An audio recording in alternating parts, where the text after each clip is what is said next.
Welcome here, everybody. My name is Andy Gilman, and I'm the director of the Ojai Chautauqua. Thank you. And I have a few things to ask you and a few things to tell you. My first thing to ask is, please silence your cell phones, or else they're going to wind up in Lake Casitas. Jim told me.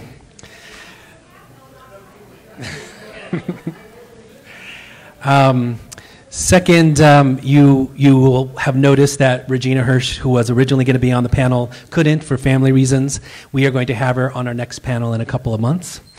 And that leads to the next subject, which is every topic that you're going to hear about here today could be a panel on its own. And we can't cover the entirety of the subject in 1 2-hour panel. So what we're going to do is focus on pieces. So there's a few pieces here. It's a check-in, where are we? But you might find that the subsequent Chautauqua panels might be focused on just the Ojai Groundwater Basin or just the diversion, something like that. So look for that coming soon. So you have this packet on your chair. And what we did was we tried to collect as much information as we could that would be relevant to the topics that we would talk about today. We tried our hardest to get good information and to get it verified. We might revise it over time. But I hope that you get a chance to read the bios carefully and look at that data, because it's telling some stories that are really interesting, but it takes some time.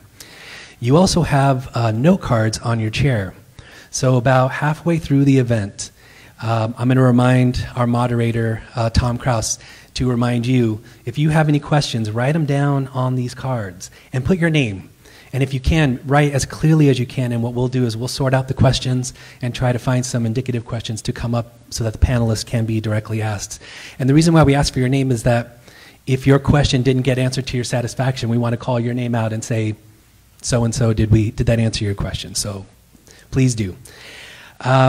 Finally, I do want to tell you, you'll look at the back of this, and on the back of this packet, you'll see that there are a growing group of donors and foundations that are making the Ojai Chautauqua possible.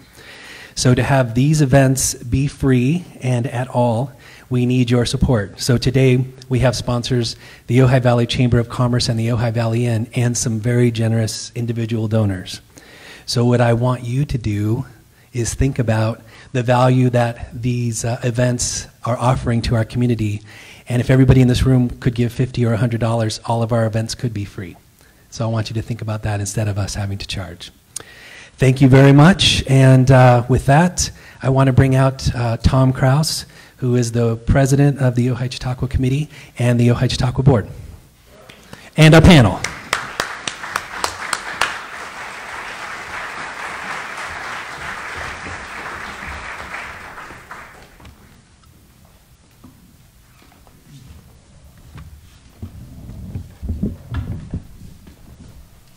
Thanks, Andy. Greetings. Nice to see you all here. I have a few very brief opening comments, and then I'll introduce the panel, and then we'll get started. The first thing I want to say is I've been working on this now for several years. This is the third Chautauqua that we have done, and I've had opportunities to talk with people like these and many others.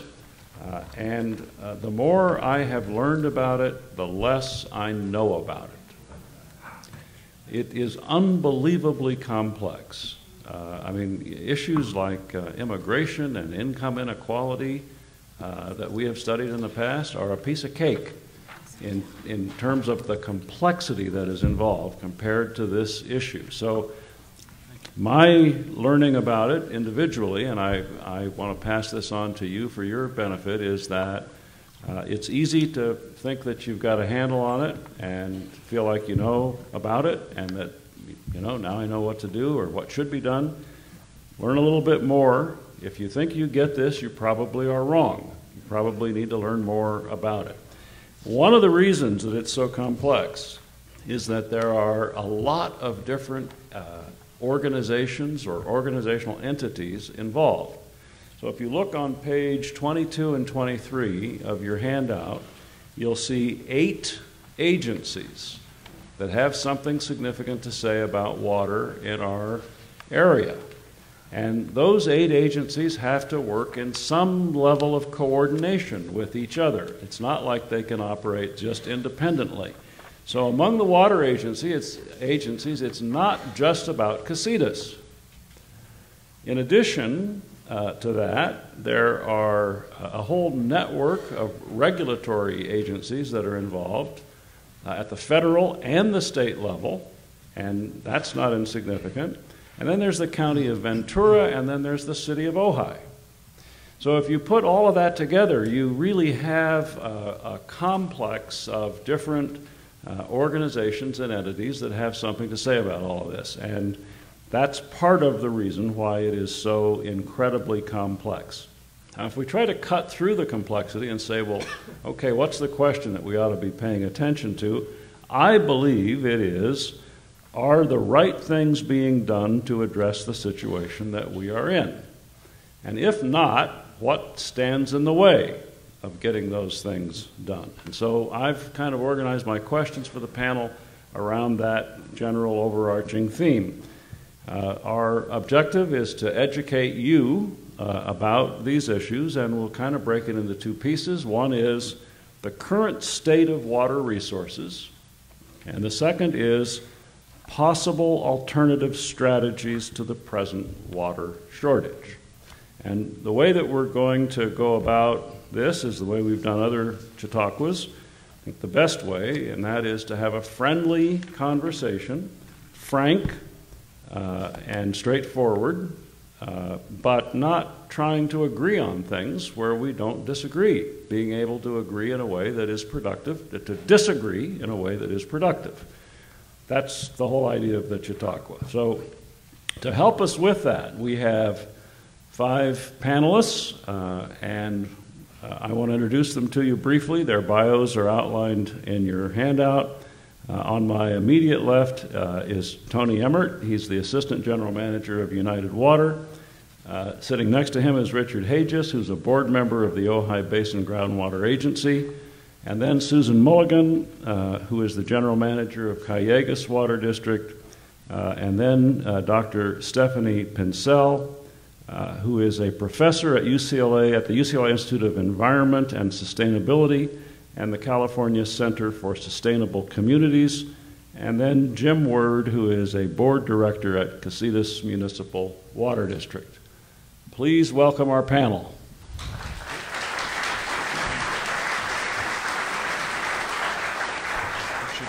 And let me just say thanks to you all for being here and for taking the time and trouble to meet with me.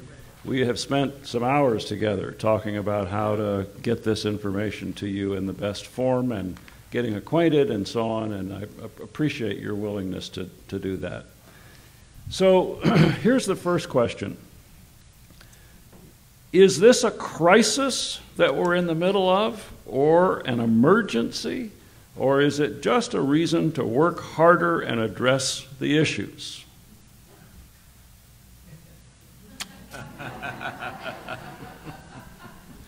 Jim, you want to take that one to start with? I would object to the comment, just a reason to work harder. It is 1 and 2.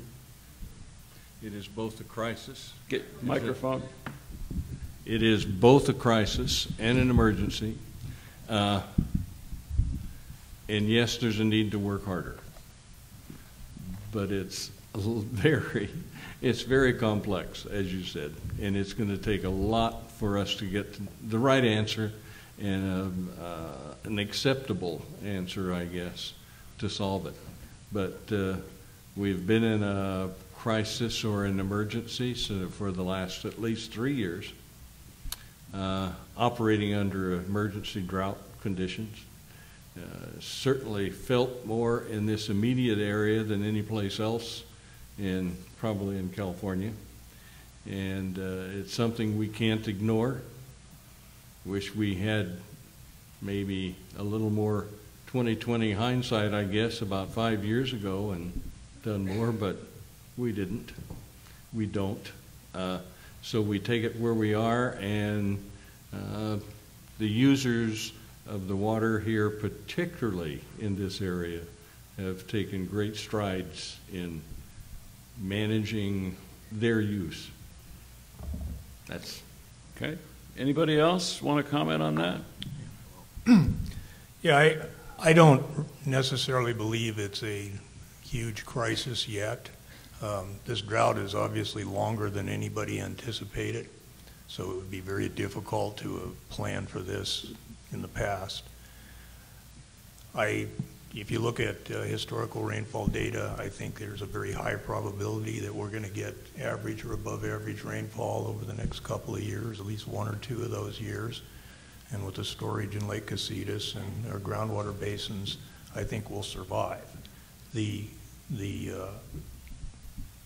issue, I believe, is the long-term problem. The long-term problem is one that today we should begin addressing. And that long-term problem is, one, I don't believe we have as much water as we used to think we did for a variety of reasons, because of environmental issues, because of new, new historical data that illustrates that droughts can be much longer than what were originally thought when Casitas was built. I think we lived through a kind of a period of extreme wet period from 1969 to about 2006 or 7, where we were fortunate to have some of the largest rainfall events on the watershed's history. We had 7 major events, over 45 inches of rain at Thatcher School between 1969 and 1972. Between 1906 and 1968, only 1 such event occurred. So the probability of us seeing those days where the Lake Casitas spills every few years, I think, may not happen again for a long time. And that's why now is the critical time, when you have people's attention, people are aware of the problem, to start beginning to plan so that we don't have to go through what we're going through right now again. We know there are droughts, we know they can be severe, and we should plan for that circumstance. Susan? I agree with both Jim and Richard. I would add that I think there's time to implement a solution before Ojai runs out of water, but certainly it needs to be moved fairly quickly and implemented. But I do think that there's time. Tony? I'd like to say that although water is probably one of the most foundational issues for human civilization, including the Ojai Valley and the Santa Clara Valley I represent, we don't think about it most of the time. Folks that have been involved in the water business have done such a good job that most years we don't have to think about it. But I think I would rather say, instead of a crisis or an emergency, I would say that this is an opportunity. When there's much more than average public attention on this issue, it's very difficult, it's very complex. Things take a while to accomplish and often are expensive. And so I think that for the Ojai Valley as well as the Santa Clara Valley that I represent, this is a bit of a wake-up call. We've had, in the Santa Clara Valley, we've had 5 of the 7 driest years in the last 100, and they've all been within the last 6 years. So I have coworkers that have plotted those on a graph, and so it's been a wake-up call. And the Santa Clara River, we use, well, in the Santa Clara River Valley and on the Oxnard Plain, we use about 200,000 acre-feet of water a year, and most of that is recharged by local water resources that are captured and put in the ground. Well, if it doesn't rain, you probably should have a backup plan. So in my service area, this drought, just like in your area, has highlighted a weakness in the ongoing plan. So it's time to think about alternatives, backups, and prepare for the future.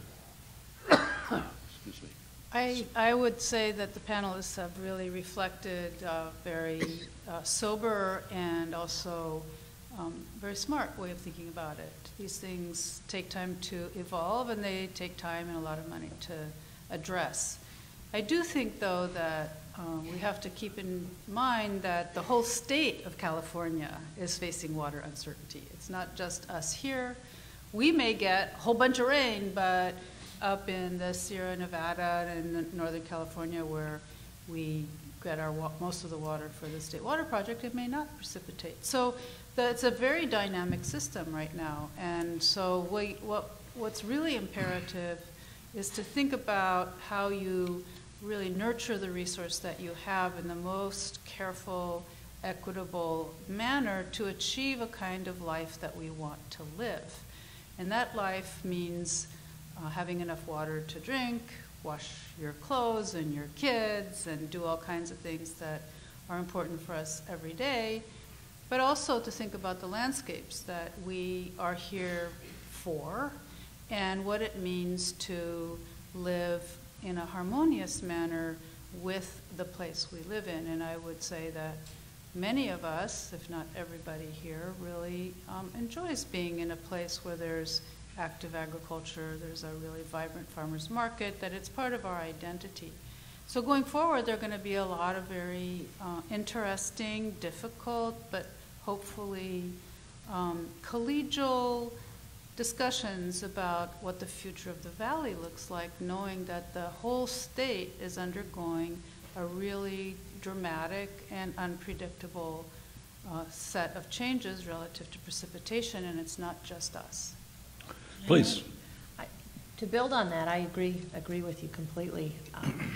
What you get to is the idea of a diversified portfolio. The whole state has water challenges, and all over the state, people are looking at water use efficiency, recycled water, groundwater, surface water, diversifying supplies in every way. They're looking at drinking their recycled water in many cases.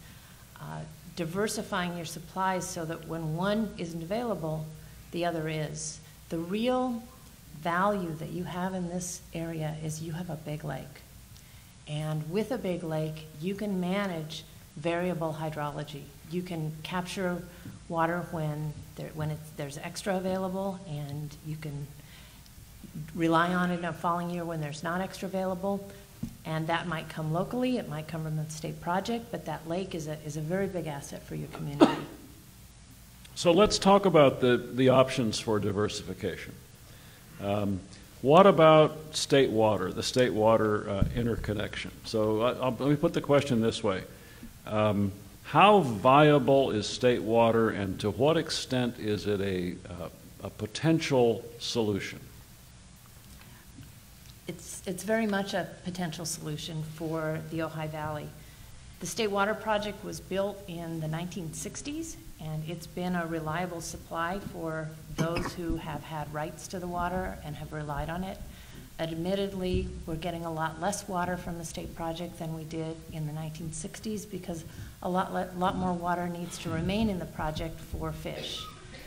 But that being said, there's still a great deal of water available from the state project. And the Ojai area, Casitas Municipal Water District and City of Ventura have had rights to that water, very valuable water rights, and not been able to access them. And that's an alternative that they've been looking at, and I could probably explain it a little bit better. If you turn to page 11,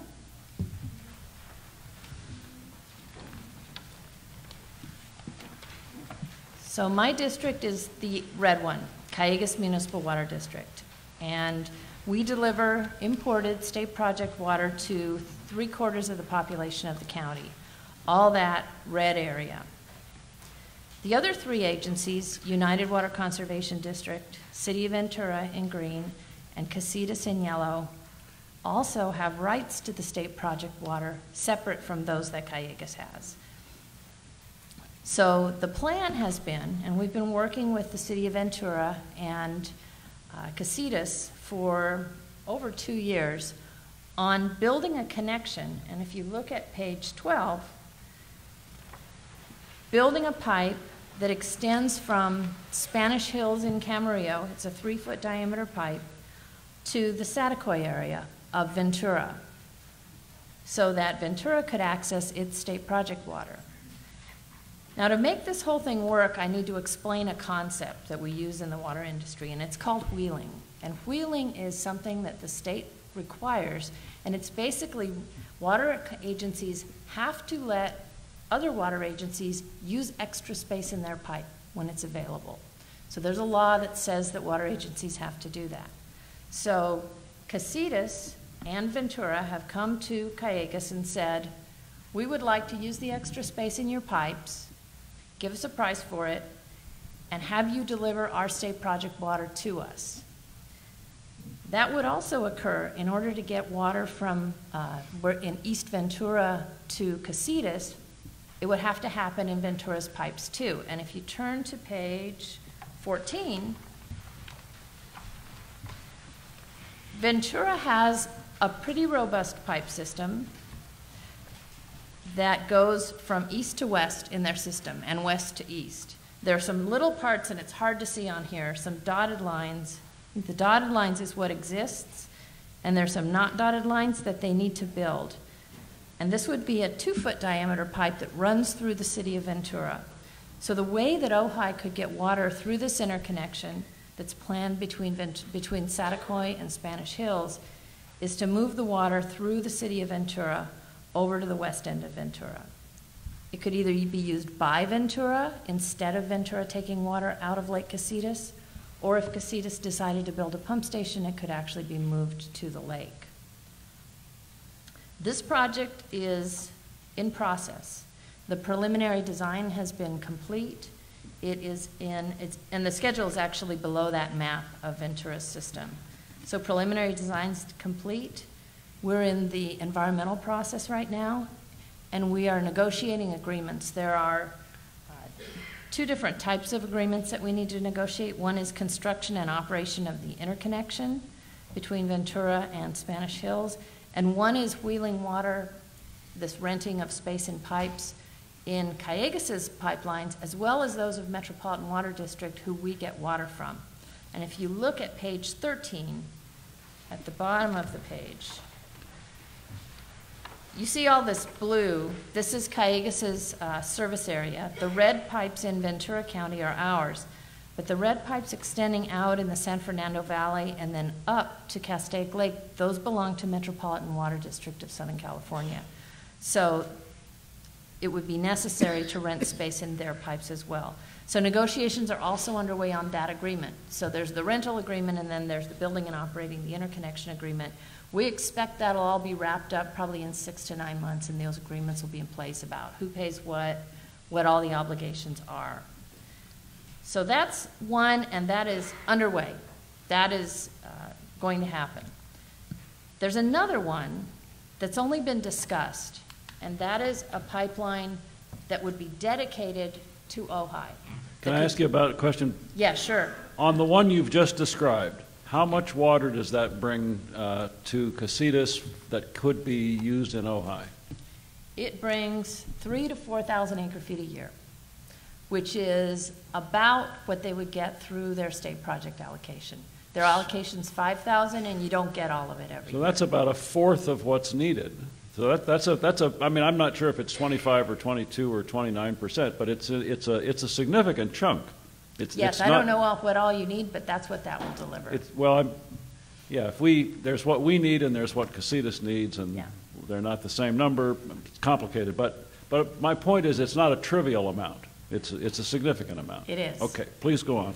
So, if Casitas Municipal Water District wanted more water, there would need to be a dedicated pipe between Callejas and Casitas, which has a pipe at the west end of City Ventura.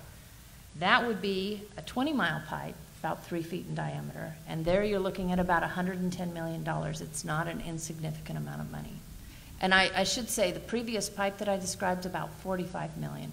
But you have 3 partners who are willing to pay for that pipe. We haven't divided up the pie and figured out who pays what, but you've got City of Ventura, Callejas, and Casitas all willing to pay for that. Which project is? That's the one I just project described. Or the first one? The first one is a thank you. 3-party Yeah, agreement. thank you. The second one would really only be a 2-party agreement. If you built a dedicated pipe between Callejas and Casitas, that could deliver a lot more water to Casitas Municipal Water District. They would be able to buy water out elsewhere in the state, and sometimes in years when there's plenty of water, that can be bought for a fairly low price, and they could move that into Lake Casitas. That would actually be water coming into our system, which would require not just pipelines, but pumps, and you would not see a pipeline going up over the dam and dumping water into the lake, but it would be delivering into the system. But it's still going to take pipelines and pumping and valves, connections, etc. And that would allow Casitas to take their allocation regardless of what the city would do. And what's the status of the second project? The second one is being studied by both Casitas and Callegas. It is something that we need to consider very carefully because of the cost and because there were only two parties to it. Callegas' interest, if Casitas is interested, is to potentially be able to store water in Lake Casitas so that if we have an earthquake and we're cut off from imported supply, that we might be able to access that water. That would be our interest in that pipe. Is it your view that a sufficient amount of energy and priority and attention is being given to the second option in order to move it along if it's the right thing to do? I do think so. I think the energy initially should be on the first option. It's a lot easier to implement, it's a lot cheaper to implement, and that's always the best thing for the ratepayers, and it gets water here much faster. The second one requires careful consideration because of the cost. And the second one, bringing water direct in, is in all likelihood going to need to be financed by bonds, which means the district doesn't make that decision. The voters are going to have to make that because it will go on to their tax rolls and to extend the period. Keeping in mind if that part of it, we don't know the exact cost, but within the next month, we will have a proposal out to estimate the actual cost of doing that. And that we should have it will be out there within the next couple of weeks, and hopefully within a couple of months we'll have that. But that means that everybody that paid for the Ventura River project, Casitas, will have a vote on whether they want to add that to their taxes, just similar to what happened with the takeover of the Golden State Water. They'll have to make that decision. Okay, we could probably talk about this for another hour, and it would be valuable, but let's move on. Okay, so another option is increased supply from a variety of sources, and they're outlined on page 10 of your handout. So there's Ojai well field rehabilitation, there's Ojai desalter project, and there's the Matilija Formation deep wells. Jim and Richard, could you both comment on how realistic are these options? Well, I guess it was 3 years ago, we had a study done on what options we could use or look at to find alternative sources. I don't know, 12 or 14 came up. These are the four that rose to the most probable, most likely. And if we look at each one of them, oil field well rehabilitation, that's we're pulling wells out and finding out they aren't producing what they could be producing through bad pumps, insufficient maintenance, whatever it is, and we're dealing with those as we speak. Some of those are being done, and that should increase some production there.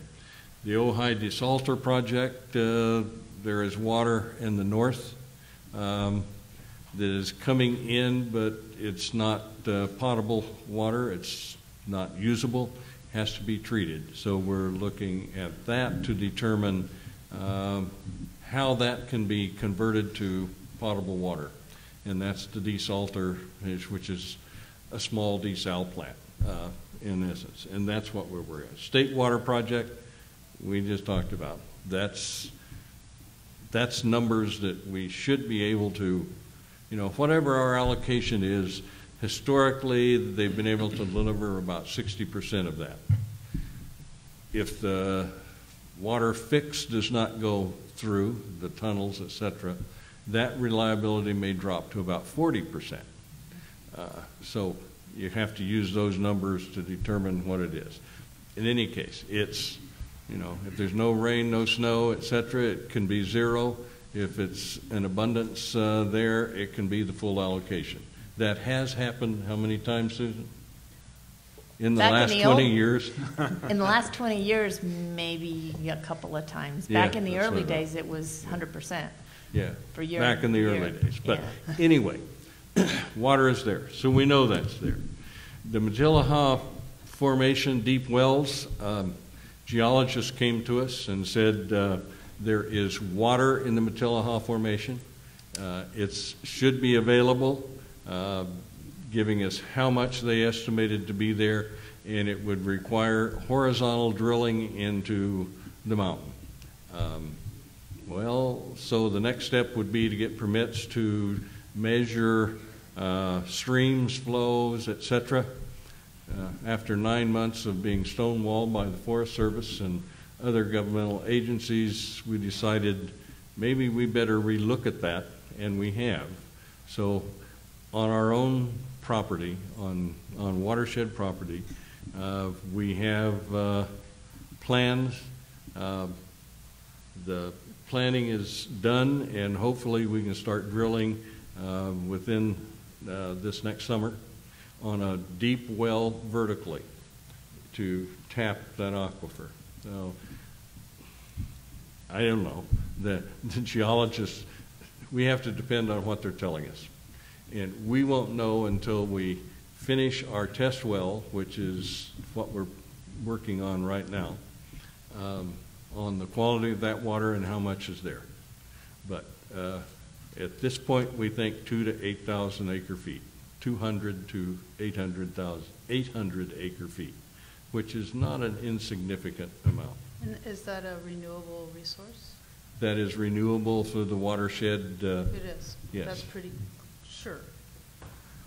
That's what they're telling us. Right. Because you don't want to deplete it. And that's the aquifer that runs deep, actually, essentially, under the lake out to the ocean. Richard, you want to comment on that question? Well, I think the first project that I think Casitas has done recently a considerable amount of work on is the Ojai well rehabilitation. Those are the wells that Golden State used to operate, and they didn't do it very efficiently. Sorry. So Golden State used to operate those wells, and they didn't do it very efficiently. Casitas is trying to get them to, I believe, pump enough water pretty much to supply 100% of the Golden State service area. And I think that's doable. Now, it's not really new water because it will impact other users in the basin. That's something that we'll just have to look at as time goes on to see how well it works. The Ojai Desalter project, I don't know how much work has been done on that. It needs a lot of work to determine whether or not that's really new water, or we wind up treating bad water and having good water replace it and become degraded. So more work will have to be done on that. The State Water Project, we've just talked about.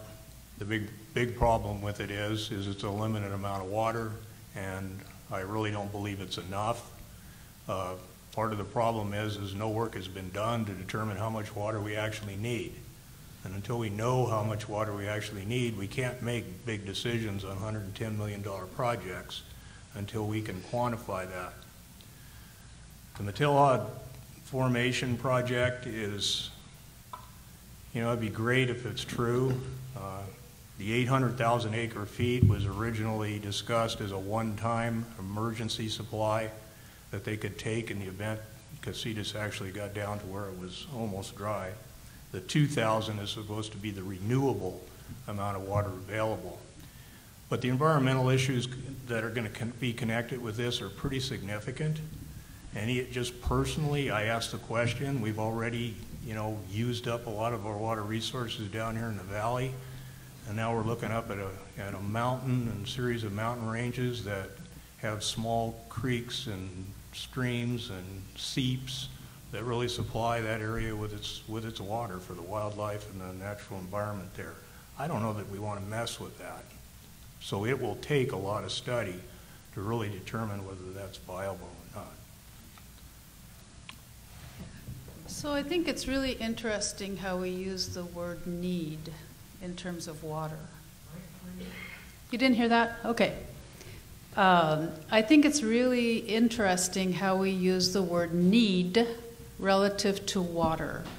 And I actually think that that's a question that requires a community response, because need depends in part on expectations of availability, on habit, and on lifestyles, and on trade-offs.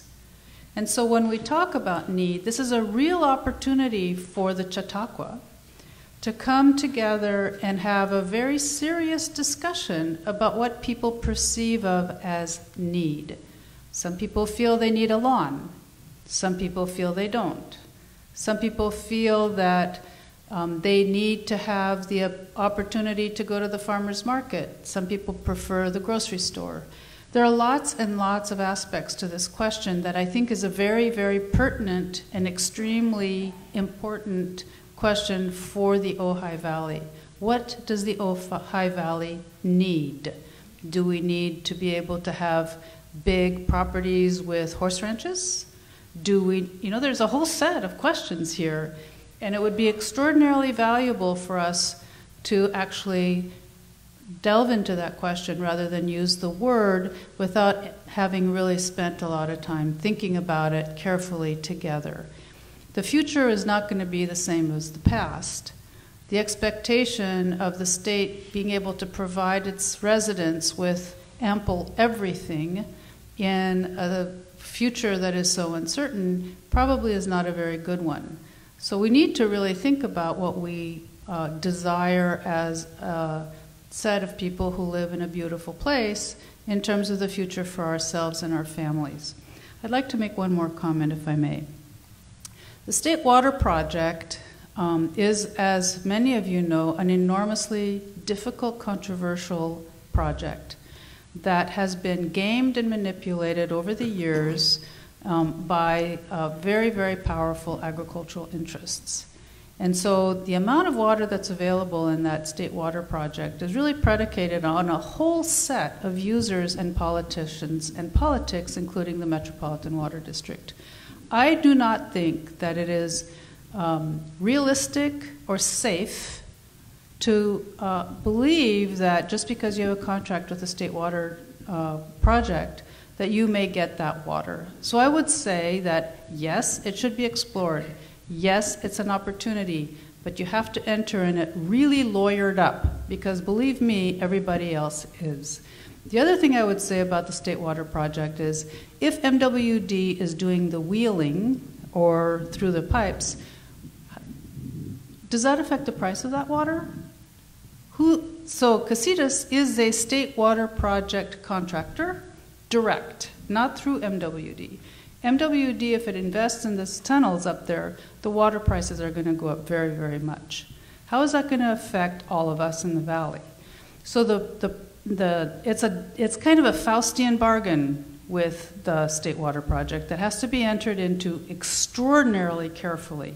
And you have the Resnicks, you have the Westlands Water District, you have lots of really big actors who are very proficient in learning how to manipulate that project. So I don't say we shouldn't enter into an investigation. I just think it has to be done extremely carefully and think about the price of that water. Susan? Yes, I would like to address that.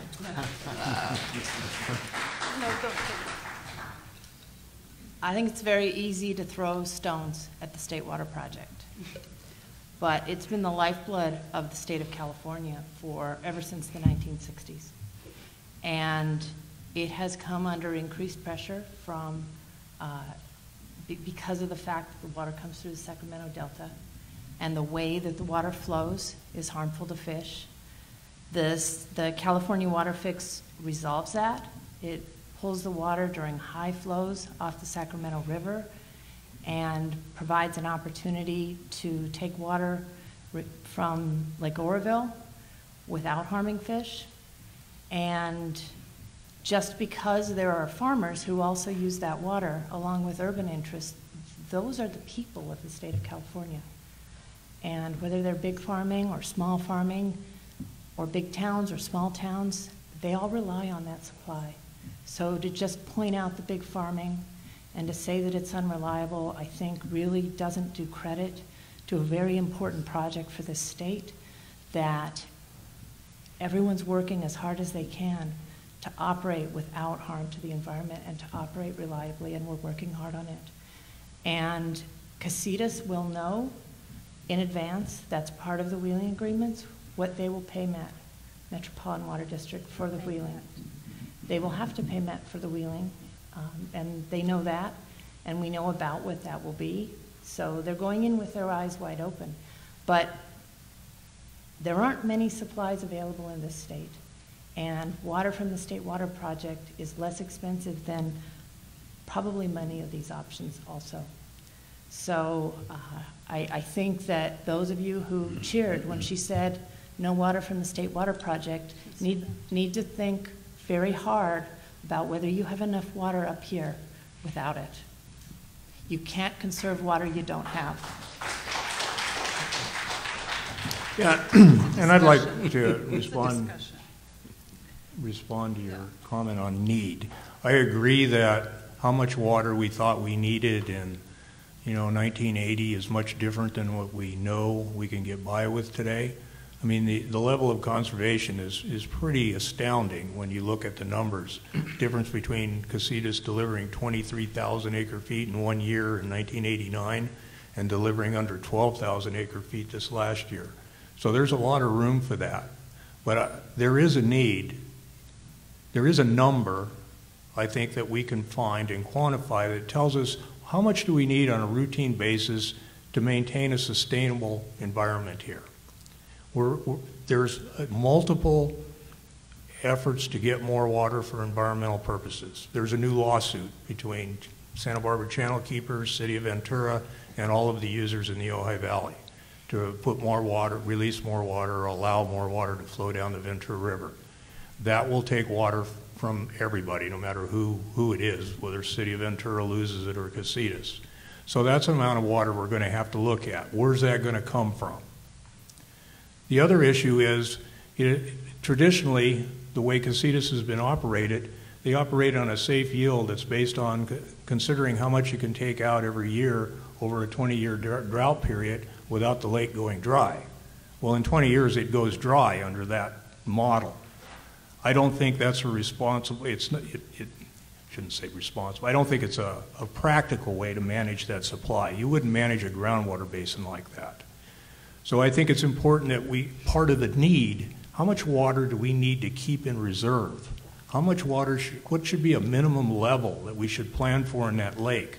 So that if we have an emergency, a true emergency, and a true emergency is something that's unexpected, not a cyclical drought. How much water should we keep in that reservoir to make sure the community can survive through whatever emergency that is? I think that is a very critical component. It was what Casitas served for many years as that kind of emergency backup to supply to all the groundwater users who had to deal with droughts, shorter droughts, have impacts on those groundwater basins. So being able, even if the State Water Project doesn't deliver on a regular basis, that pipeline, which connects us into the rest of the world, just like your electric grid connects you into the rest of the world, provides us with options to deal with whatever the world turns out to look like in the future. If the future is less rain, less precipitation statewide, if the future is less water through that State Water Project, this state is not going to dry up and blow away. There are going to be remedies, whether they're desal or reclaim water or whatever they are. If we're not hooked into that network so that we can take advantage of whatever new policies and new technologies occur, we're going to be stuck here as an island, and we're going to have to deal with the kind of conditions, as Jim said, only have really affected us in the last couple of years. The rest of the state isn't nearly as bad a shape as we are here. And we need that lifeline, no matter what that source of that water is. Does it have to be choose? Does it have to be choose one? In other words, Stephanie's point about the bigger picture and conservation and redefining what we really need and so on, and then the other point about, well, an interconnection would be a good thing. Does it have to be choose one between those two, or can't we do both of those? One of them won't solve the problem. We're going to have to do a lot of different things. I mean, conservation is the cheapest, easiest thing to do. And they're not mutually exclusive, right? No, there's no reason that one offsets the other. Of course not. But in conservation, what's important is that it's firm. When you implement conservation measures versus rationing, where people are doing extraordinary things to save water because they think it's an emergency, that's different than hardening the demands, so that you know over a long period of time how much water is really going to be used or needed in the service area. That way you can plan a supply to meet that. All of these other things aid that. I mean, groundwater recharge. The agency that I represent, the Ojai Groundwater Basin, enhancing the recharge of that basin is extremely important. It's not easy, it won't result in a lot of water, but it'll help. Some of these other projects that Casitas is talking about, they may happen, I don't know. I mean, if we can get more water that way, that's a good idea. So I think using all of these different, as Susan said, having a portfolio. But the other option is cooperating more with our neighbors. The city of Ventura, who was primarily responsible for this state water project, they have a plan that's going to really improve the city of Ventura's water supply reliability significantly. And they're going to have, in general, far more water than they need. Cooperating with them in this project and not looking at, well, this is my water, this is your water, and this is my pipe. Instead of looking at when one agency has water available and another doesn't, how you trade that back and forth to make sure everyone has benefits from it. Okay, let's switch to another potential opportunity, which is to increase diversion from the Ventura River. Now, this is a very controversial subject that some people in the community feel very strongly about in one direction, some people in another, and as I have learned more about it, I have learned that it's not very well understood. And so, to try to provide some clarity, I wrote a single paragraph and put it in front of these 5 people a day or two ago when we met, and asked them if this represented the situation fairly. And they all kind of said, well, yeah, I guess. So I want to read you that, because if you don't understand this basic part, then it's going to be difficult to understand what the issue is and what the alternatives is. So presently, about 1/3 of the supply of water going into Lake Casitas comes from diversion. However, the amount diverted is determined by various regulatory agencies in a rather complex process. Recently, because the level of water in the lake reached a threshold low point, the regulatory agencies have recommended that the amount to be diverted should be increased. However, the fish screens have become clogged since the Thomas Fire, and so during the last rain season, about 20% of the available water was diverted into the lake. Casitas is working on this and hopes to have a solution by next year. It will not have a solution by this year. So when you hear that in front of people, does it still sound like it might be right? Is that accurate? Is there anything wrong with that description?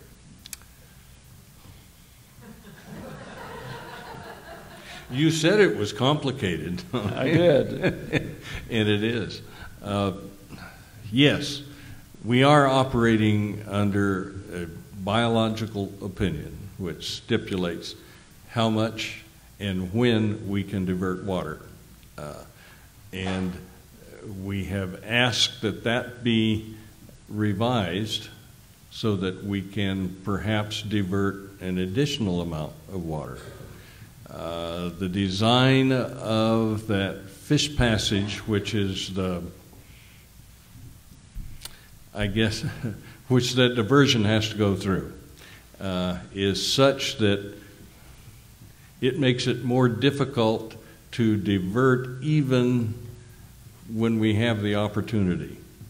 And the opportunity means when the flow is such that it's within the parameters that have been set for us to operate.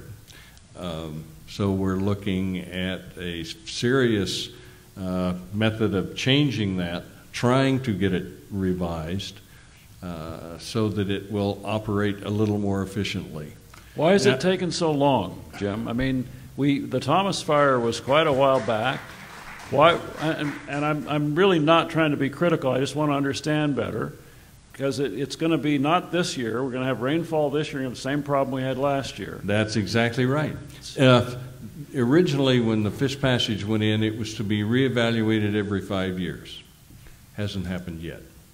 By whom? By NOAA. By NOAA. By NOAA, National Oceanic and Atmospheric Association, who mandated how it was to be built, and they also are responsible for declaring the steelhead as an endangered species. So we're operating under their mandate and with the restrictions that have been set up. And we have been working for the last 10 years to get at least a revision or a review. You tell me why it takes so long. We don't know. I can speak to that a little bit, Jim. Also. Yes, go ahead, Tony. You're faced with it. My district has been working on the very same type of a thing, and the big challenge with facilitating fish passage and water diversion from streams is that we get rain all at one time, the river flow goes way up, and then it shoots way down. And so the time that you're trying to capture the water is when that flow is really high. And if anybody's looked at the Ventura River or the Santa Clara River when water flow is high, what does it look like? It looks like chocolate milk. It's got trees and sand and everything else floating in it. So if you have this facility that is trying to keep fish from getting diverted along with the water, you have to have very fine screens.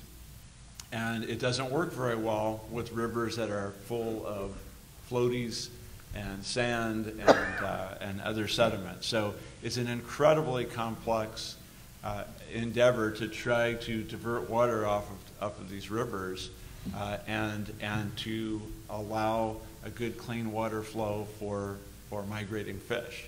So the fish essentially like the water that the humans like. So in the old days, we diverted the water after the storm had passed, but that's the very time that an adult steelhead wants to come upstream.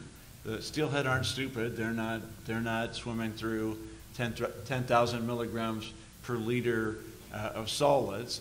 It doesn't work too well with their gills. So they wait until that water's nice and they're shooting up the Ventura River or the Santa Clara River. Well, you can't divert that water anymore or you can't divert all of it, because you have to leave a certain flow for the fish. So the biological opinion says you're allowing 20 cubic feet per second of flow all the way down that river past the Robles diversion. Well, it was 20 cubic feet per second, and the biological opinion raised it to 30. Right. So, and do you all know what the biological opinion is? Okay, so explain what the biological opinion is, please. So with any kind of endangered species, one federal agency or another is charged with forming an opinion based on the biological needs of that species. So the particular species we're talking about is steelhead trout, which is a life history strategy, a lifestyle of rainbow trout. So a certain percentage of rainbow trout will go to the ocean and will come back. And so the endangered form is just that life behavior of steelhead trout. We're sort of on the edge of steelhead trout. Our areas have had historical droughts, and our streams have gone dry even before we humans diverted. So it was a tough place for for trout and steelhead to be already, and it makes it even tougher when humans live here. And it makes it very tough for people like me and my coworkers and Jim's coworkers that are trying to find a balance. We're trying to find that sweet spot where you have a good environment for the fish to go by, but you're still skimming some water off the top. My district has been endeavoring to try to modify its operation to take a bigger gulp when those huge flows are going by. But it's extremely, extremely difficult to try to do that, because if you make a mistake, you can instantly fill your fish screen bay all full of sediment, and then you're out of commission for both the fish and the humans for maybe another few weeks until you can get it cleaned out. So it's a very difficult. I had a former coworker who said, somebody asked her, this isn't rocket science, and she said, you're right, it's much more difficult than rocket science. And that's true. And part of that, Tony, is that the science that was used to develop these guides for both Santa Clara River and Ventura River really is based on water flows from rivers that flow all the time. Not familiar at all with flash floods that we have in Southern California rivers. So that was, as we tried to make the point that, that's an opinion on what they're saying, and their comment was, as I said before, yes, it's an opinion, and it's our opinion, and ours is the only one that counts. We're going to start taking questions in 15 or 20 minutes, so someone will be coming around to pick up cards. So let's go on to another opportunity, which we've touched on a little bit, but that I think it would be good to dig into more deeply, and that is conservation and capture. So, Stephanie, how strong is the opportunity to increase water supply by additional conservation and capture, and how feasible is it to put those things into effect, and what would it take? So I think that's a question that I believe Regina Hirsch could have answered more expertly than myself. But my work over the past 10 years looking at Los Angeles County, whose complexity makes the Ojai Valley look simple. We have over 100 water delivering entities, adjudicated groundwater basins, municipal water districts. It's just enormously complicated. But what we have found is that the groundwater basin is the best reservoir for water. It doesn't evapotranspirate, which is one of the questions I think that we could address to Casitas in terms of forward-looking to see how it might prevent some of the evaporation of the lake going forward. Maybe you could work with Edison and put some solar panels on it. That would be a nice change, wouldn't it? Yeah. So I would say that looking at your groundwater management agencies is really another very important component of this. At this point, until the SGMA state groundwater management agent, what's the A stand for? State Water Sustainable Groundwater Management Act. Act, yes. Until it really starts coming into play, basically what you have is still the Wild West of California. People can put a well in, more or less regulated, more or less metered. I think metering is just starting, right? And people assume that because they have a well that they put in the ground that they own a right to pump water. And that is a really very interesting vestige, I think, of a previous period. And so I think that really that the management of that groundwater, figuring out who's pumping how much to do what where, what an equitable approach to groundwater pumping might be, how you really manage that resource with re-infiltration in a very, very careful way is an enormously important way for a more diverse portfolio, and probably at least as important as how Casitas is managing that reservoir. So I would say that we have an opportunity to think about the reservoir that we have under our feet and how that water is being utilized, and then think about ways in which we can conserve outdoor water use both in, and I know that in Ojai, the city, many people have reduced their water use enormously in their outdoor landscaping. I also know that the agricultural community has been working very hard to reduce its water use, and we need to continue to do that and also create lots of opportunities for infiltration. And I would say that really Richard is in a beautiful position to help us move forward in that direction, given his new position on that groundwater management agency. What I think we need to really understand is, what is the capacity of the groundwater basin? How does it operate? Where do you best infiltrate? How much can be pumped as a safe yield? Should we be allowing any more wells to be drilled until we have a much better sense of that? And what does it look like out there actually going forward to manage that basin in an equitable manner? I might add a little to that. You're going to speak to it too, Richard, I'm sure. But the residential customer of Casitas, if you're in the city of Ojai or were formerly a Golden State customer, your water does not come from the lake, it comes from the groundwater basin. So it is extremely important that we know what is there and how it's good, and then what we can do to that. Having said that, we've also been asked, why haven't you declared stage 4 level? Well, the Casitas customers, both retail customers, wholesale customers, and ag customers, are operating already at a stage 5 level. The conservation from the irrigation demands is 47% conservation level savings.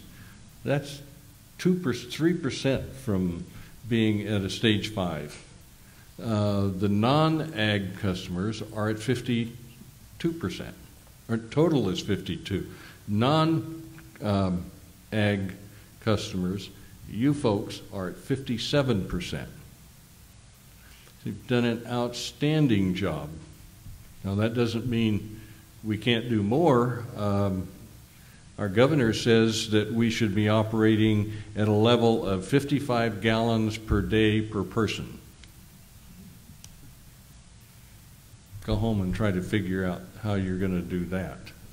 You may be very close to it already, and if you are, bless you.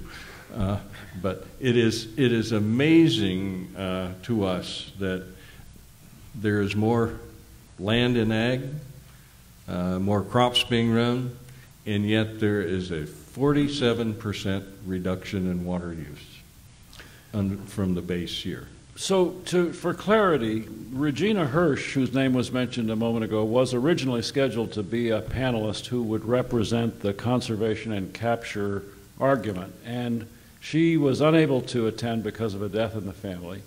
But she's in the middle, I believe, of a study trying to quantify this very question. And we look forward to seeing the results of that, because the question that everyone asks, that seems like a very reasonable one to me, is, well, okay, it sounds right that we could conserve more, and it sounds right that we could capture more. I mean, there's technology and there's methodology that would have less running off and more sinking in and more available to us in various ways.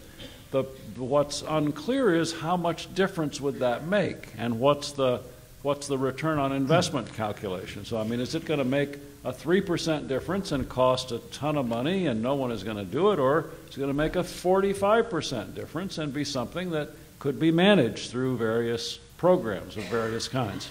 But isn't that the object of Regina's study? It is. Yeah. It is exactly the object of her study. But we had hoped to have her here to represent that, and I'm trying to get to, can we give our audience some sense of what is to be hoped for? In other words, do you feel optimistic about that idea? Do you think it's worth pursuing? Should we put additional resources into defining it and quantifying it? Or is this just kind of pie in the sky and, you know, an environmentalist dream, but not really a very realistic one? No, I think there's an opportunity there. You do have to realize the Ojai Basin is pretty tiny as a water basin in the scheme of things. Fortunately, the OBGMA has been in existence since 1992 and has done a lot of work on developing information on the basin. So we do know a lot about it, which will make Regina's work a little easier and be able to do it much quicker. But the yield right now is 5,000 acre-feet a year. If you could increase that by 10, 20%, that would be great. But it's not only just trying to increase the yield. Part of the other problem that the basin has, as the other water sustainability organizations are trying to work with, is the in-stream flows. If you pull a basin down too far, the creeks dry up. And one of the unique things about the Ojai Basin is that there is a perch zone that has a sealed lens underneath it that stores water that really isn't used for consumption. And it flows into the San Antonio Creek fairly regularly. I mean, this year there's still water there, believe it or not, but you know, if you've lived here for a long time, you're used to the San Antonio Creek flowing quite regularly. So we're looking at, part of this is to look at areas in that perch zone that we can enhance recharge so that we can maintain those stream flows much longer into the season and hopefully through some of these dry periods. So yes, there's a lot that can be done. You just have to remember, in the scheme of things, it's pretty small. If you look at the big groundwater basin and the big water resource in our area is the Ventura River, it's a much more difficult river to do those kind of things, although I'm sure something can be done. But it's a river that flows hard and fast, and it's a short watershed, so the water is gone fairly quickly. But, you know, every option is worth investigating. Any other comments on that? Okay. In the last few years, the Casitas board has come under fire. Criticisms have included moving too slow, not listening to new ideas, not being innovative leaders in a time when leadership is needed, and not communicating well within the community. What more can be done? Jim? What more can be done? Well, or are those criticisms fair? I mean, I understand. Okay. And, you know, the message that we're giving here, that we've put in our webpage on what we're doing, what we're working on, is not something new. We've been saying that for months. However, it hasn't been either received or understood. So, having said that, I can only assume that we have not been communicating the way people either can understand it or want to be communicated with. So we've revised the web page. We're, by next board meeting, I believe, we'll be broadcasting the meeting and streaming it so they can watch it live or pick it up later, I guess. Whatever suggestions come in, if they've been practical, we've tried to implement them. And we have been trying to work on the problem of trying to find more water, as we have said and seen. We just can't make it rain somehow. And much as we would love to, we can't do that. So we're looking every place else that we can find. Now, we have not, I guess, seriously looked at trying to set up a full desal plant, and I would move to Susan, who did that, Yeah, that's very expensive to do seawater desal and probably impossible to permit. Yeah, that's, even if it were permitted, it would be a 14-year, as I understand, to get a permit. So it seems to come off the table. There are some areas that are, was said earlier that the city of Ventura is potentially going to have a lot of water available. And a lot of that's coming from recycling water to their treatment plant. They have to use that, and they are going to be using it, and it's going to be expensive. We don't have that, so we can't use that.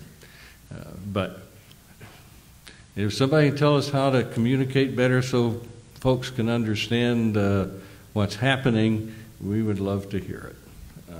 Really would, because we try to have as open as, we certainly follow the open rule. All of our committee meetings are open to the public and printed, etc. So we'll go from whatever we can possibly do. But we understand that somehow we have not been connecting with much of the population. Anybody would like to comment on that question more?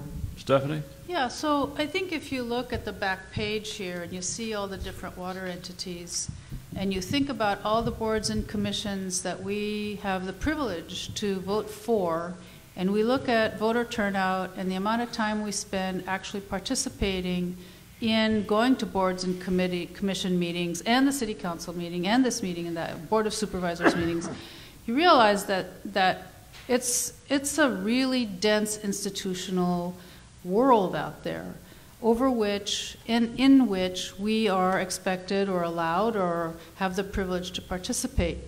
It takes really a devotion to it over time. And many of us simply don't have that kind of bandwidth. So I was on the Regional Planning Commission of the County of Los Angeles, and you saw meetings where there were like 3 people, and the only people who were there were the people who had a direct vested interest in that project, but that affected lots of other people. And then once that impact was hit, then everybody came in and was very upset about it. It's really, you know, it's hard to be an appointed or an elected official. It's hard for us to be responsible, participating citizens because democracy takes a really a lot of time and a lot of knowledge. And as I think you can see here, water is a particularly complex issue. It's evolved over years and years and years and years of rules and regulations and new agencies and patchwork and Band-Aids. And when you have a situation where you look at this lake and you say, oh my God, what are we going to do?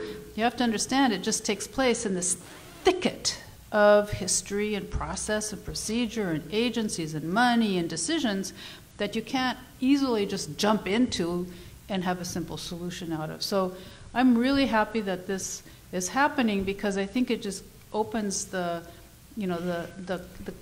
can of worms that I think people are really trying to struggle with in a pretty honest way, but that leads to lots of polarization because people have different views of what the solutions are. But still, I think it's really, really valuable, and I wish people had more time and patience to learn how complex and what the issues are.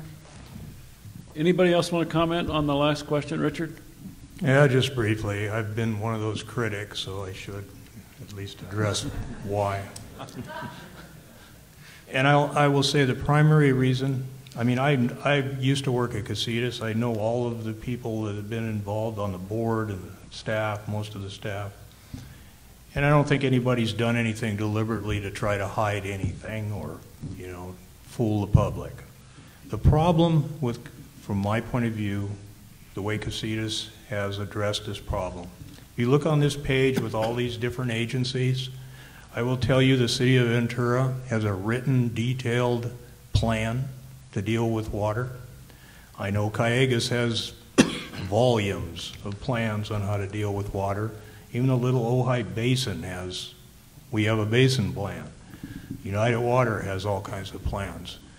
Water is a world of engineers and professionals. We communicate with written, formal studies and reports and analysis. And this is where Casitas has failed. They haven't done that work. And all of these projects they're proposing are still in the kind of idea stage. Thank goodness that the import project has a lot of meat on it because the city of Ventura has done all the work. So I am hopeful that's going to change. I've seen a ray of hope already. But you have to, in order to spend the kind of money that we're talking about here, in order to ask people to make solid decisions about investing in those kind of projects, in order to understand how much water you should be using and how much water you should have, in order to have some input into what kind of security you want, you need professionally done, detailed documents that have analyzed all of this and provide choices so that an elected board can look at these documents and make intelligent decisions on what they believe they should do. We may not agree with their decision, but at least the basis for those decisions is laid out for everyone to look at. So that's all I ask, and I've asked, I don't know how many times, to do the simple one first, really look at the supply and demand analysis that was done in 2004. It was a good product. It's got a lot of data in it, but we have new data now. Take a look at that and revise that so you have some idea of what target you're trying to shoot at when you look at some of these expensive projects ahead. Anybody else want to comment before we go to questions from the audience? I would echo that on the importance of planning. Essentially, we're using the motivation that we have today to prepare for the next event like this. We're not going to emergency action our way out of this current shortage. We need to be using this as a motivation to prepare for the next time and to prepare for the future. So I fully advocate doing thorough future planning, having discussions about water use, about land use. In my district includes the Oxnard Plain, and there's discussion out there about how they're going to deal with a shortage. My coworkers put together a detailed model, and it shows that out of 100,000 acre feet plus pumping, about 65,000 is sustainable. They have a big problem out there. So do they change their land use? Do they fallow land? Do they stop development? So those are the kinds of conversations really only the community can answer, right? So it should be the community that answers that. It shouldn't be a boardroom with nobody in there. It should be the community actively involved. So I would strongly urge this community to continue this participation and participate in those plans and basically insist that those are done. So, and it's not only just Casitas, but make sure that the Ojai Basin Groundwater Management Agency and also the Upper Ventura, I think, affects this area too. So all of those plans need to be detailed. They need to be something that the community can buy into, and then you do the projects, you invest in them. But the planning is essential, because if you just shoot at something, it's likely not to hit the target or to be money wasted. Okay. First question from the audience. Why is the reclamation of treated gray water not considered as a viable option in the list of possible solutions?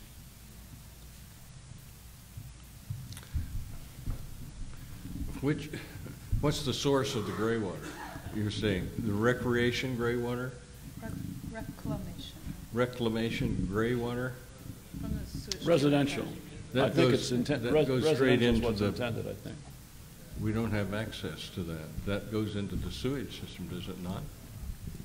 Would it be worth putting resources into finding a way to reclaim and use that water to the... That goes, Ojai Well, treatment I think plant is at just below Foster Park. Well, and gray water, that water has to come out of, has to go into the river by, Yeah. I think they're mandated to do that. Yeah, I think if you're, gray water is different. I think gray water is reclaiming. From home use? Right. Yeah, bath water, washing machine water, that kind of thing.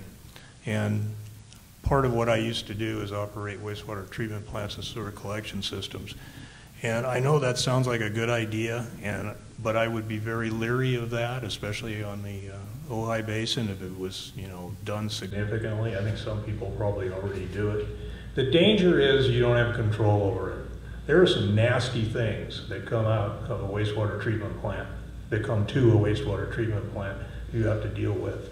To have everybody all of a sudden dumping water that has detergents and all of that kind of stuff into a groundwater basin, it just doesn't, with all of the other things we could do, that doesn't sound like a good idea to me. The city of Ventura has a very large project now to take their effluent coming out of that treatment plant into the mouth of the Santa Clara River, and that's being treated. My understanding is their plan is to treat it at least 3 ways, and then it will in all likelihood need to be injected into the ground and then pumped back out and treated again. So it can't seem to go from treatment to direct potable use, and we have no access to that as far as the district is concerned. And in fact, the reclaimed water from Ojai goes to, the Ojai Valley wastewater treatment plant. And, depending on your opinion of the value, that water is discharged to the Ventura River, and it is serving a beneficial use today, because that provides live stream through Reach 2, I believe it is, or Reach 3, for not just for fish, but for riparian habitat. So if we try to remove that, there's already a lawsuit to put more water in there. We would be trading reclaimed water for fresh water. So in our particular situation, I don't know that reclaiming the wastewater treatment plant water is probably a very viable option. Here's a question for Stephanie, and this is from Bruce Cooper, who has been a panelist. Yeah, he put his name on here. Hi, Bruce. Assuming the community agrees on water needs, who would be responsible for achieving that need? It has been voluntary. What is next? Who enforces? That's a really excellent question, and it's probably not, unfortunately, a very simple answer with water. So I think it has to do with all of those water agencies that you see on the back of the page, or at least 3 of them, or 2 of them. And so the Groundwater Management Basin has to be a part of it, Casitas has to be a part of it, for sure. And then I think Tony said that the Upper Ventura River watershed is also, management is also part of it. So it's a, as they say in academies, it's a multi-layered solution. And so I think that's really what we're facing. Okay. This is a question from John Hidley. Susan, what % of state water is from the Colorado River? The state project water, none of it is from the Colorado River. The way that imported water in Southern California works is there are 3 aqueducts.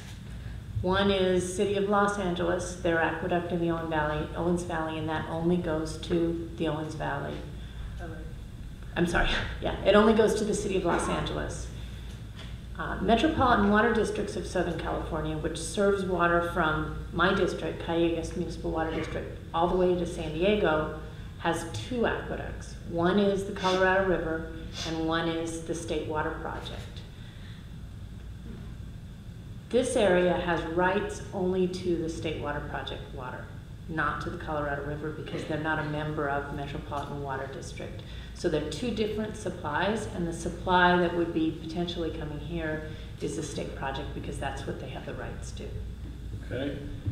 Stephanie, is there a technology available to decrease evaporative loss from the lake? Well, in LA, one of the reservoirs, they put these balls on the top of the reservoir, and so that prevents evaporation from taking place. But there are some new technologies that are coming on the market where you have floating solar panels. And those are really promising in two ways, of course. One, you are reducing your evapotranspiration because you have a cover on the lake. And secondly, you are producing energy, electricity, that is, clean energy. But then, the big complication would be, would Edison be willing to play with casitas in figuring out how to do that in a way that satisfies both customers? But it's a really, I think, a very innovative approach to reducing evapotranspiration from reservoirs, particularly in a pretty highly urbanized area.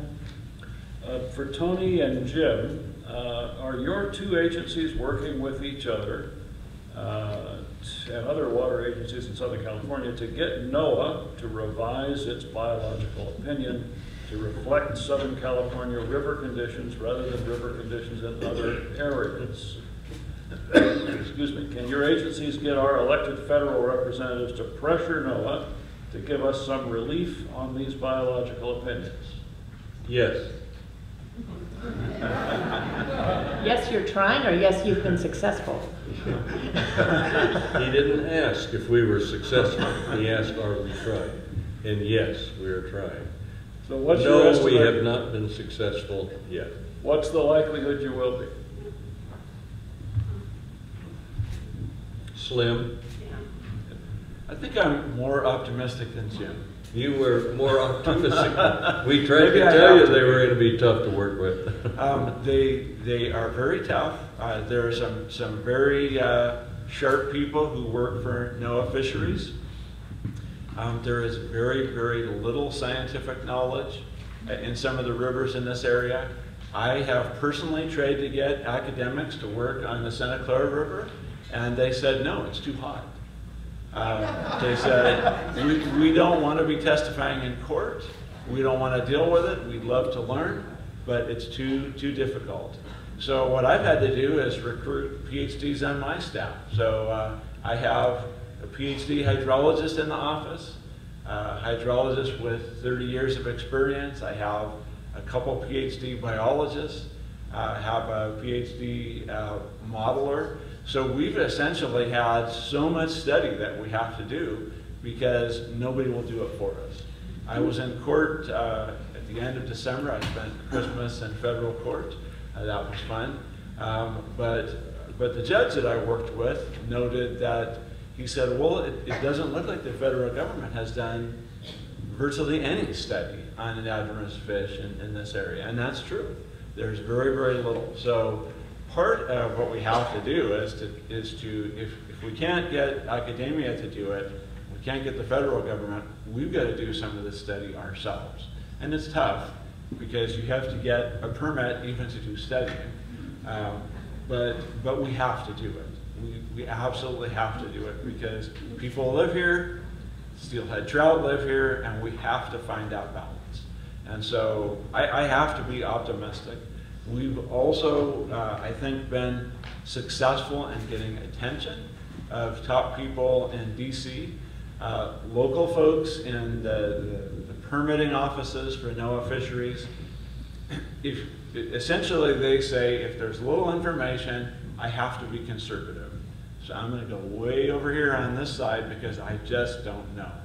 And so two things we have to do is, one thing, we have to sponsor the studies, and number two is we have to work with those that are high up in DC and our elected officials to say, look, help us find this middle ground here.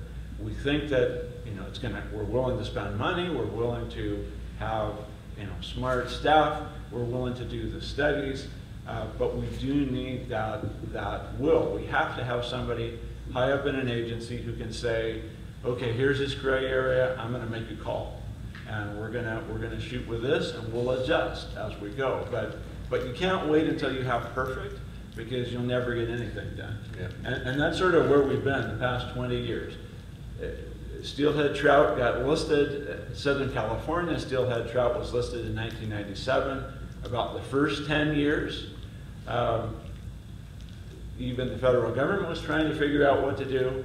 And then the second 10 years, they've been super conservative and said, if you're going to do anything, you have to be way over here on this side. And so, you know, we're probably maturing in that to where we're trying to find some practical ground. But I'm very optimistic.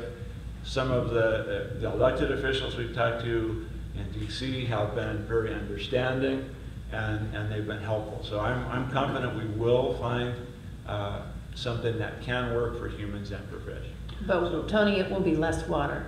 It will Just be to less clear, water it than will we be- were used to in the past. We will and not all be the able to do creeks. stuff like just burning up an entire creek and diverting the whole thing. That will never happen again. And that's happening around the state, and it's a Right. big part of our shortage. So say what you mean by it will be less water. I didn't follow that. One of our challenges, and it's true on the State Water Project as well, is that the Endangered Species Act that was put in 1970s, I believe Richard Nixon signed it, has resulted in a number of listed species, and it's very, very strict. You can't do anything that harms the species at all. And maybe there's a little wiggle room, but there's not much. Not much. And the rivers all across California had to stop diverting as much water for residents and for agriculture by massive sums, and it's so far. But it is.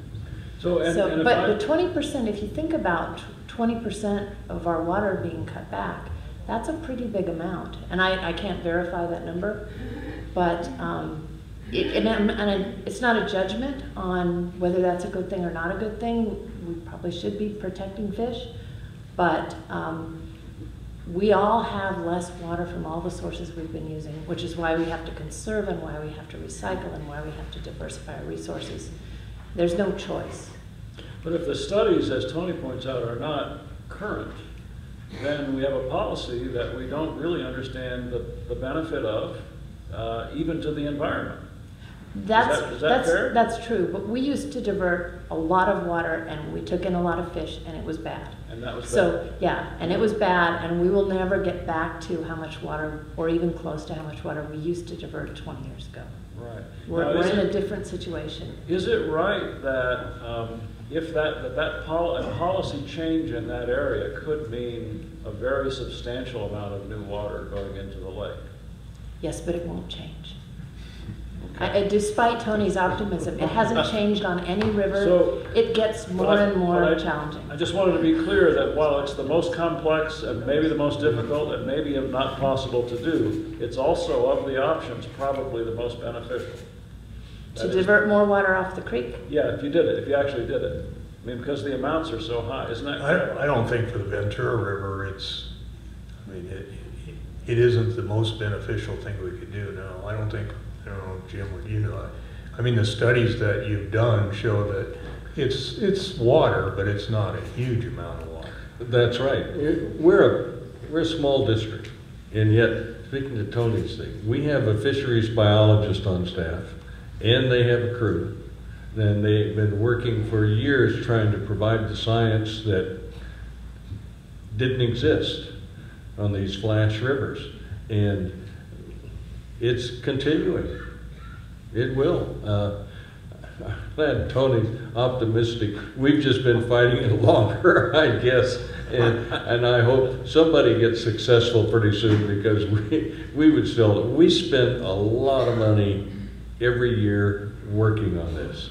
And the alternative is you're out of business. Yeah. You don't divert at all. I think there's an opportunity in, the Robles diversion facility that actually collects the water to send to the lake wasn't built with this in mind. Yeah. So Casitas is wrestling with how do they operate this thing under these new criteria. So the real water loss comes from all these unknowns that you have to deal with to try to figure out how to make this fish passage work. So I think in developing the technology and looking at new ways on operating that facility may yield more water than lawyers and others. But never as much in the early years of operating the lake. No, no. Okay, here's another question. 80% of our water use goes to agriculture. How does this factor into our valley's need? This is to Stephanie. That's a statewide number. That's not, I mean, That's Jim not- just gave us the actual numbers. 52% of Casitas water goes to ag. Okay, and what is agriculture in Ojai doing to conserve? What was that? Big stick. What is agriculture in Ojai doing to conserve? As I said before, they're at 47% less water than they were on the base year. And 50% is a stage 5 number that we're shooting for. They've done an excellent job. And we've tried to have water consulting, guidance, visiting with ag customers on how to change wise emitters and controls, Soil etc. moisture sensors, repairing the drip systems, using drip, mulching. There's a whole set of practices that I think the farmers have been moving toward pretty aggressively. And I would have to say, by and large, they're all doing that. That what they're using is a fraction of what they used to use. Will state water or any of the new sources you've been discussing be affordable for agriculture? Well, that's, the devil is in the details, right? And that's why I raised the question about what the arrangements with the state water project would be and with Callegas would be in these two new systems. So, you know, here's the thing. It's very hard to remember, in my opinion, that all food you eat has water in it. Food doesn't exist without water. So the question is, do you want to be able to eat food or support activities that produce food nearby, or do you want to do like most of the United States that imports food from 1,200 miles? It's a really important activity, I think, for us in California, where we actually can produce food and orchard crops almost year-round, and we are really, really blessed in that. Not producing it here means it's produced elsewhere, under conditions that we have no idea about. So I think that we need to really look hard at what our values are relative to how we are willing to spend not only our money, but also how we are willing to work with a community that actually, especially in the valley, is pretty well known to everybody and is really a very important part of what makes the place what it is. Could I address that as well? Please. So the question was, with imported water, could agriculture afford it? So in San Diego County, they're growing avocados, paying on only imported water. They're paying only the imported water cost, which is admittedly quite high. It's about $1,500 an acre foot. If it were used here, it would only be a percentage of the supply. So the cost of the water would be blended with the lower cost local supplies. So it would certainly cost more, but it may mean the difference between having water and not having water. And it wouldn't be nearly as expensive as what they're growing avocados on in San Diego. Avocados is a really high value crop. In terms of cost for that, it would have to be included in with the ratepayers. There'd be a percentage or a small amount coming into the total, so you're not paying state water rates totally just for ag. It doesn't. And we keep in mind that the ag customers paid for this project too. They own it. Here's a question from Gillian Coleman. Looking into a reassessment of everyone's need for water, why hasn't there been more accountability placed on homeowners? For example, lawns, car washing, and overall general water usage. Increased penalties and restrictions. I'd like to address that. The governor has taken care of that. This year, the legislature passed Make Water Conservation a Way of Life regulations, And within a few years, everyone is going to be limited to 55 gallons per capita per day, ratcheting down from there to something like 50. And there will be a very limited budget for your outdoor area. And it will not be enough water to have lawns. You will have to have low water use plants. So that's being taken care of. Local water agencies don't really have to do it. The governor took care of it. That was passed this year. Everybody's going to have to do that. So if you have a lawn, think about changing your landscaping. So can I make a comment about that? I have long advocated dual meters for inside and outside. And because it's very hard to know actually how much water you're using inside versus outside, and how to then decide what not to do. And somehow it seems like the message hasn't carried through. But I do think that going forward, having dual meters so that you can actually see what you're using outside compared to inside would be very useful. And then the water providers could even charge 2 different prices so that people feel reassured that they can always afford the water they need for indoor water use. You would have to change state law to do that. Well, we should change state law to do that. Because by state law, you have to charge the cost of the water. You can't identify different uses. Well, that is a whole set of discussions as well, because different water districts have addressed that very differently. Like Irvine Water District has household budgets. I mean, this is also a totally in the weeds discussion. Yeah. Well, I think one of the things is, you know, obviously we have state law, we'll have to deal with that.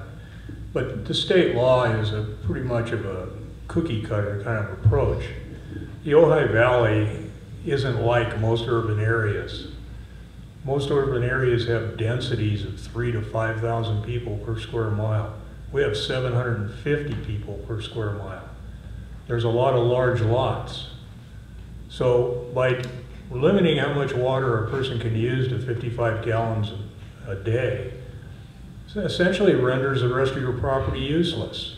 So I think there has to be some compromise. You know, a person that can grow, they can grow food on their property as well. It's not like living in a condominium or apartment where you have no way to do that.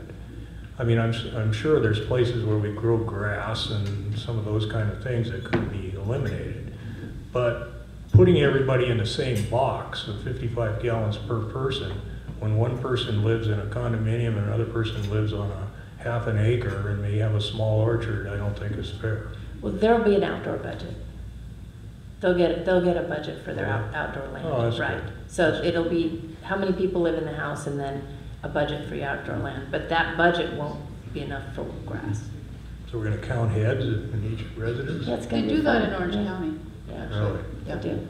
On page 5 of the handout, this is part of the question, Casitas claims 50,000 acre-feet of groundwater. Does Casitas control 50,000 acre-feet? Can Casitas use this water outside of Ojai and the East End? Doesn't the 50,000 acre-feet equal all of groundwater? I think that's for you, Jim. Well, first of all, we can't send any water outside of the district, period. We're regulated from that respect. So all of the water has to be used within the district. So I don't know how we could send the groundwater out, because it's Well, I think goes direct into residential use. I think what they're speaking of is off the basin. If you were to take water off the basin into other parts of the casitas, that's the way I understood the question anyway. Well, we still can't send it outside the district. Yeah. Still has to be within the district But and the district boundaries. So is there another question there, Ted? I Well, I think I'm think there's a- understanding the question as, But no, we do not control all of the groundwater. right. There are a lot of straws in that. Currently, there's about 50,000 acre feet of water stored in the Ojai groundwater basin. Right. Now, how much of that is retrievable is a question we don't know. But is that water under the purview of Casitas? For service to the Ojai or Old Golden State service area, yes. Okay, I think that's the question. Okay, that's the intent of the question. About connecting to state water, why is it wise or ethical to take state water? Shouldn't water use be tied to the natural conditions we live in? I do not feel right about taking water from the ecosystems north of us. We should live within our means. Well, for those of you who live in Ojai, you import about a third of your water from the Ventura watershed. It's pumped up here. So the city of Ventura has somewhat of an issue with that. So, you know, it's nice to be self-sufficient, but in the world that we've developed, it's very difficult to do. Okay, we are just about out of time. Do any of you have closing remarks that you would like to make? Okay, so I want to thank you again. I want to thank you for being here.